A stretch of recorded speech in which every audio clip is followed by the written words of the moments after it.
Bonjour à toutes et à tous. Chers lecteurs, chers auditeurs, chers lecteurs dévoués de notre bibliothèque Krasnopolanskaya. En russe, c'est plus facile, Krasnopolanskaya bibliothèque. Et à ses collègues qui y travaillent. Aujourd'hui, je voudrais vous dire quelques mots.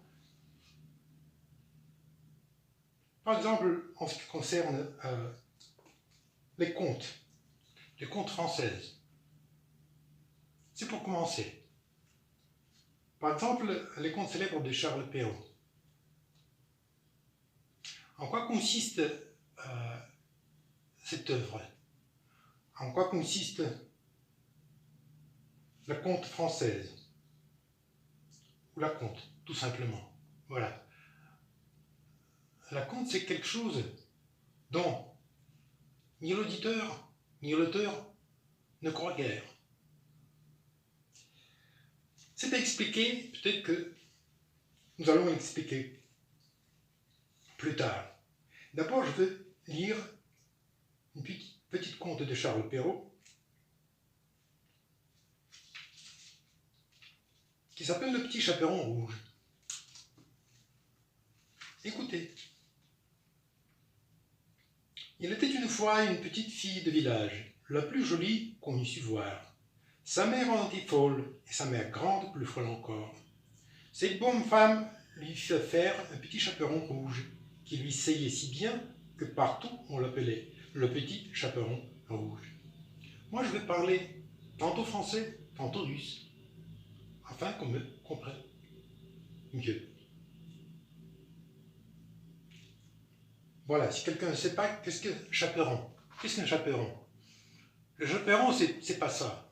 En russe, c'est plutôt capuchon. Alors, le petit chaperon rouge, cette fillette, elle portait un capuchon. Un jour, sa mère, ayant cuit et fait des galettes, lui dit « Va voir comment se porte ta mère grande, car on m'a dit qu'elle était malade, porte-lui une galette et ce petit pot de beurre. » C'est pas à traduire. Это знают все. Что несла красная шапочка. Seulement, les galettes, ce ne sont pas des пирожки. Это лепешки.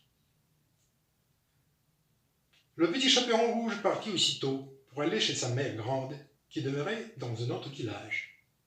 En passant dans un bois, elle rencontra compère le loup, qui eut bien envie de la manger, mais il n'osa à cause de quelques bûcherons qui étaient dans la forêt. Il lui demanda où elle allait. La pauvre enfant, qui ne savait pas qu'il est dangereux de s'arrêter à écouter un loup, lui dit « Je vais voir ma mère grande et lui porter une galette avec un petit peu de beurre que ma mère lui envoie. » « Demeure-t-elle bien loin ?» lui dit le loup. « Oh oui, » dit le petit chaperon rouge. « C'est par-delà le moulin que vous voyez tout là-bas, à la première maison du village. »« Eh bien, dit le loup, je vais aller voir aussi.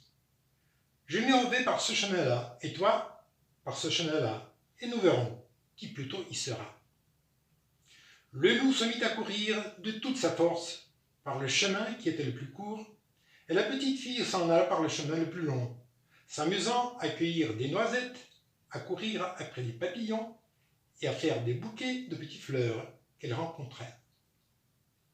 Le loup ne fut pas longtemps arrivé à la maison de la mère grande. Il heurta.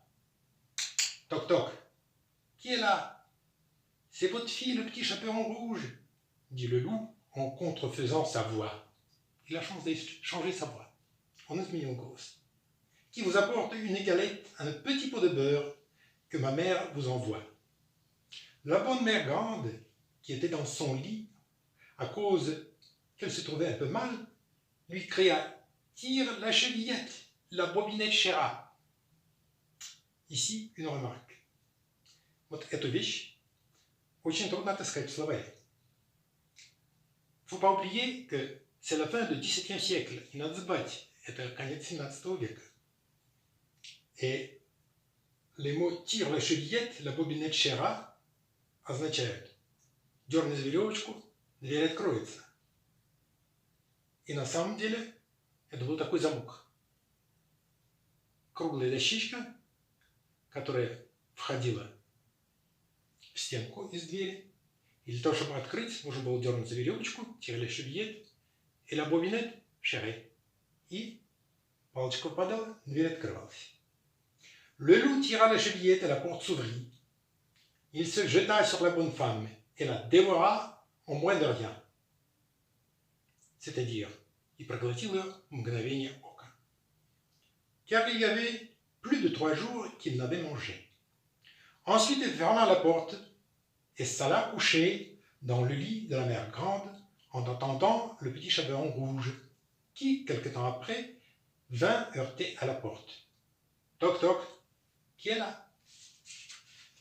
Le petit chaperon rouge, qui entendit la grosse voix du loup, eut peur d'abord, mais croyant que sa mère grande était enrhumée, répondit: c'est votre fille, le petit chaperon rouge, qui vous apporte une galette, un petit pot de beurre, que ma mère vous envoie. Le loup lui cria en adoucissant un peu sa voix. Il faisait sa voix le plus douce. Говорил более нежным голосом. Tire la chevillette, la bobinette chera. Le petit chaperon rouge tira la chevillette et la porte s'ouvrit. Le loup, la voyant entrer, lui dit, en se cachant dans le lit sur la couverture: mets la galette et le petit pot de beurre sur la huche et viens te coucher avec moi. Qu'est-ce qu'il y a ici à comprendre? Поставь-ка горшочек с медом, извиняюсь, с маслом, sur la huche. La huche – это сундучок. Поставь на сундук. Et viens te coucher avec moi. Le petit chaperon rouge se déshabille et va se mettre dans le lit, où elle fut bien étonnée de voir comment sa mère grande était faite en son déshabillé. C'est à traduire. Насколько странно выглядела ее бабушка в исподнем. Elle lui dit: ma mère grande, que vous avez de grands bras. C'est pour mieux t'embrasser, ma fille. Ma mère grande, que vous avez de grandes jambes. C'est pour mieux courir, mon enfant. Ma mère grande, que vous avez de grandes oreilles. C'est pour mieux écouter, mon enfant. Ma mère grande, que vous avez de grands yeux. C'est pour mieux te voir, mon enfant. Ma mère grande, que vous avez de grandes dents. C'est pour te manger. Et en disant ces mots, ce méchant loup se jeta sur le petit chaperon rouge et la mangea. Et ici, il y a une différence. Ici, quand on traduit là, c'est conte, on dit qu'il y avait des bûcherons qui ont sauvé le petit chaperon rouge. Rien de ça. На самом деле, у Шарля Перро никаких дровосеков не пришло, и таким образом бедная Красная Шапочка заканчивает свою жизнь. Et puis la moralité. C'est indispensable. Без этого обойтись нельзя. Alors écoutez. Moralité. On voit ici que de jeunes enfants, surtout des jeunes filles, belles, bien faites et gentilles, font très mal d'écouter toutes sortes de gens, et que ce n'est pas chose étrange s'il est temps que le loup mange. Je dis le loup, car tous les loups ne sont pas de la même sorte. Il en est d'une humeur accorte, sans bruit, sans fiel et sans courroux, qui, privés, complaisants et doux, suivent les jeunes demoiselles, jusque dans les maisons, jusque dans leurs belles. Mais hélas, qu'il ne soit que ces loups dangereux, de tous les loups, sont les plus dangereux. Voilà, la rime, doucereux et dangereux. И моралите теперь носит характер чистого моралите, потому что относится к неопытным девушкам, которых преследуют ухаживающие за ними поклонники. Для начала, может быть, и так. Au revoir, bonnes gens.